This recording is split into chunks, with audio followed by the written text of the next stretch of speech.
இந்தியாவினுடைய எதிர்கட்சி தலைவர் திரு ராகுல் காந்தி அவர்கள் மிக ஒரு கடுமையான குற்றச்சாட்டை தேர்தல் ஆணையத்தின் மீது வைத்திருக்கிறார். அதை குற்றச்சாட்டு என்று சொல்ல முடியாது, ஆதாரபூர்வமான.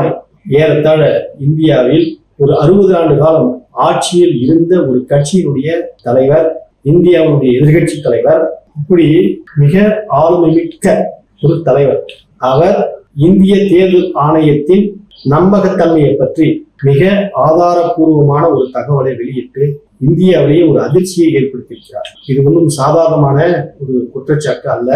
ஒரு மனிதனுக்கு அடிப்படையான உரிமை என்பது வாக்குரிமை, மிக முக்கியமானது. அந்த வாக்குரிமையை தேர்தல் ஆணையம் பறித்து கொண்டிருக்கிறது. சாதாரணமான ஒரு வாக்காளரிடமிருந்து வாக்குரிமையை பறிக்கின்ற வேலைகளை அல்லது வாக்கு உரிமையை திருடுகின்ற வேலையை தேர்தல் ஆணையம் செய்து கொண்டிருக்கிறது.